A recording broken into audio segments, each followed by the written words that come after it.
Hola, hoy hablaremos sobre el envejecimiento patológico. A medida que nosotros nos hacemos mayores, no solamente hay un deterioro del sistema nervioso central, sino el deterioro es sistémico y eso es parte de la genética del ser vivo. A medida que pasan los años, también las modificaciones metabólicas, moleculares se van dando. El tema es que a veces se comienza a ver cambios mucho más rápidos en diversos sistemas. Y eso comienza a presentar, en el caso del paciente, se va a presentar como forma de dolencias, que pueden mejorar temporalmente, pero las dolencias permanecen. Ese concepto de esa dolencia permanente, aunque se mejore temporalmente, se conoce como enfermedad crónica.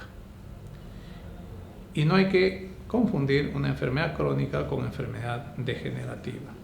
Una enfermedad crónica la puedes mantener en el tiempo y el paciente responde. En cambio, la enfermedad degenerativa, sí o sí, el tiempo no perdona. Va a ir degenerando, entonces vamos a ir modificando constantemente, inclusive las formas de terapia. En el caso del sistema nervioso, el envejecimiento patológico implica ciertas patologías que ya felizmente están determinadas en clínica y podemos darle el abordaje adecuado. Son problemas que se presentan a nivel motor, a nivel sensorial, a nivel cognitivo. Entonces, al clasificar cada uno de estos con sus descriptores, nos hacen más fácil el diagnóstico, el tratamiento o, en todo caso, la lucha del día a día en la investigación frente a estas patologías. A medida que nos hacemos mayores, hay dos aspectos que siempre tenemos que tomar en cuenta: el envejecimiento desde el punto de vista neurológico y el envejecimiento desde el punto de vista cardiovascular. Estos dos, sí o sí, valga la redundancia, van a liderar las patologías neurológicas. Hemos dicho que la demencia es un síndrome.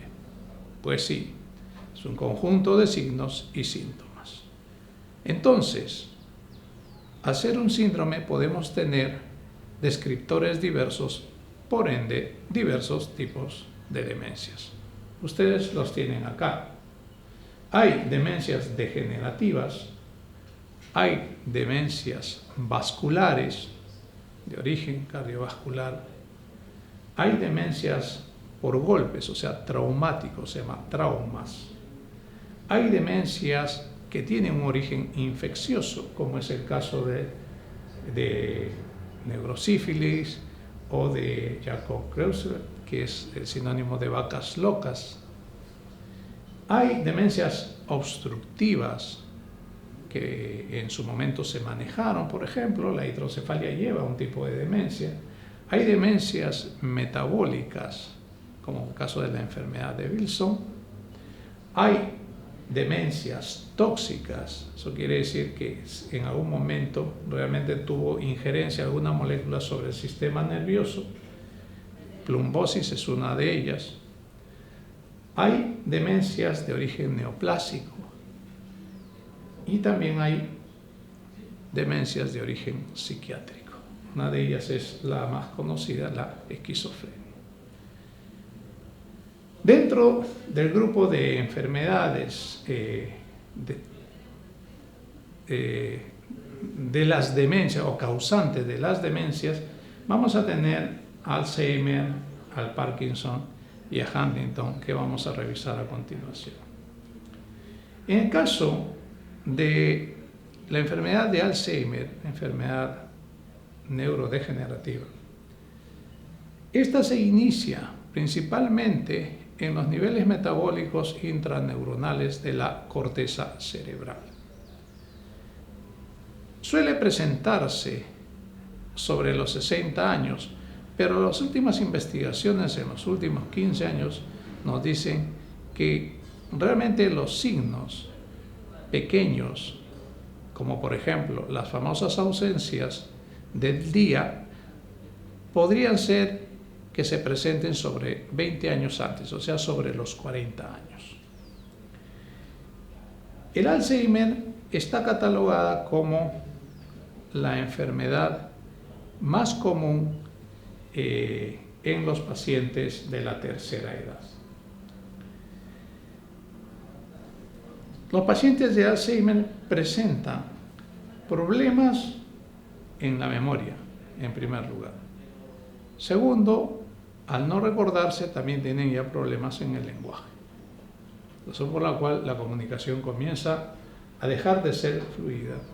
Y finalmente, al terminar el Alzheimer como enfermedad neurodegenerativa en demencia, ahí sí tenemos los comportamientos impredecibles, pues dependerá mucho de qué zonas de la corteza y hipercorteza han sido afectadas y por ende el paciente va a ser muy característico con esas afecciones. ¿Qué encontramos en una enfermedad de Alzheimer? Unas placas llamadas placas de beta-amiloide o también placas llamadas amiloideas. Beta-amiloide, una proteína que se presenta en el citoplasma de la neurona. El Alzheimer como enfermedad neurodegenerativa tarda muchos años en desarrollarse, pero sí o sí va a terminar en una demencia. Existen factores que también se han visto como factores genéticos.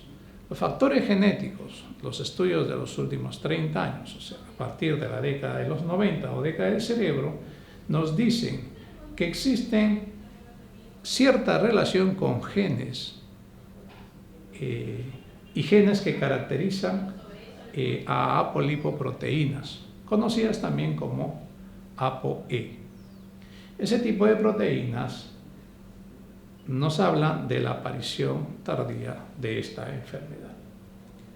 También hemos visto que hay algunas causas que se relacionan con la aparición de Alzheimer, como es el caso de estudios a nivel de la dieta, de la actividad deportiva, de relaciones sociales e inclusive de actividades que de alguna manera van a estar participando en los procesos de plasticidad, o sea, actividades que estimulen. Entonces, estos 4 puntos son importantes de trabajar cuando nosotros queremos adelantarnos a la presencia de la enfermedad. Lo vamos a trabajar desde el punto de vista básicamente de la prevención de la aparición de la enfermedad. Estos estilos de vida, como llamaríamos en términos genéricos, se ha visto que tienen una repercusión molecular y por ende una repercusión conductual. Lamentablemente, en el caso de Alzheimer, vamos a ver al final de la enfermedad un deterioro incluyendo en el volumen de la corteza y de la zona encefálica. Y se tienen los estudios muy bien detallados dentro de la neuroanatomía. Nos dicen que los cerebros de los pacientes que tuvieron Alzheimer, aparte de tener menor volumen, tienen más pequeñas las áreas hipocampales, tienen más amplia la zona de los ventrículos laterales, el tercer y cuarto ventrículo, y la aparición de estas placas amiloideas a nivel de la corteza cerebral y en algunos puntos de la precorteza también. Finalmente,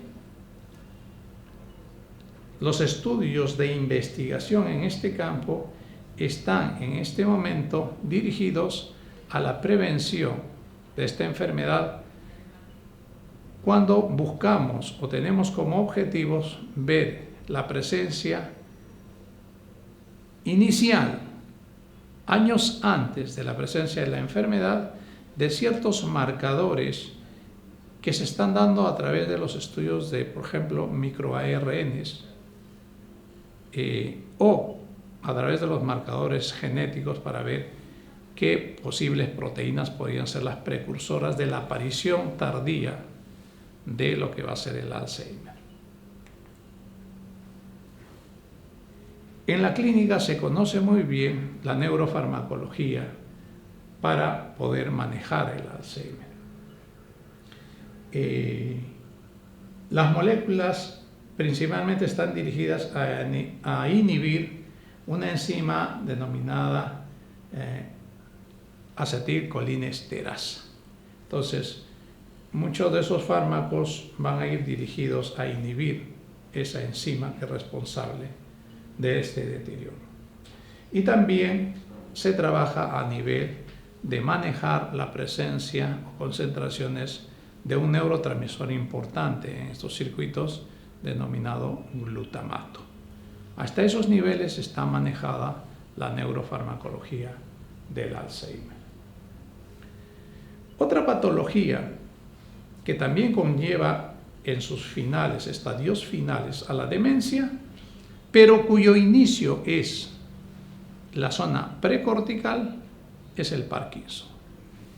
Alzheimer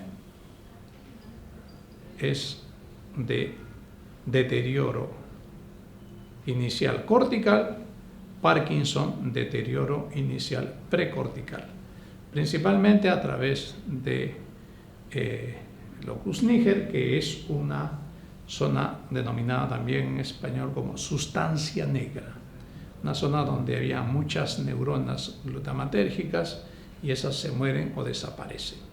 Razón por la cual la falta de ese neurotransmisor hace que se modifiquen todos estos circuitos desde este núcleo, que van a traer tres descriptores importantes. Uno, que es la rigidez de la nuca. Segundo, es el movimiento motor, principalmente de las manos. Y tercero, la movilización lenta del paciente. Esta es la famosa tríada del Parkinson. Son esos tres aspectos los cuales presenta un paciente con Parkinson. Igual a la falta o a la ausencia del glutamato hacen que muchos circuitos también comiencen a compensar por el proceso plástico. Y ese proceso de compensación no necesariamente es exitoso, razón por la cual el sistema motor es un sistema que va a deteriorarse prontamente con el Parkinson. Finalmente, una enfermedad que también es neurodegenerativa, pero de causa genética, es la de Corea de Huntington. Una enfermedad que está dentro de la característica de deterioro o presencia proteica genética, pero que comienza a manifestarse muy tardíamente en el caso del ser humano, ya a una avanzada edad. Las causas, al ser genéticas, se conocen, pero las consecuencias aún no. Pero sí es común a las patologías neurodegenerativas. También el encéfalo pierde volumen y en este caso también los ventrículos tienden a ser mucho más amplios que desde el punto de vista normal. Y el deterioro de las actividades metabólicas, principalmente de acetilcoenzima A, es una característica que se va a dar en las neuronas con un paciente de Huntington. La pérdida del sistema motor fino es una característica de Huntington. El poco control de los movimientos y del procesamiento en sí del movimiento es característica de Huntington. Por ende, es una enfermedad neurodegenerativa que al implicar el sistema motor, tranquilamente el paciente con los años termina en una silla de ruedas y dependiente de una persona adicional. Es también una consecución finalmente de un tipo de demencia, pero a través de una enfermedad llamada Corea de Huntington.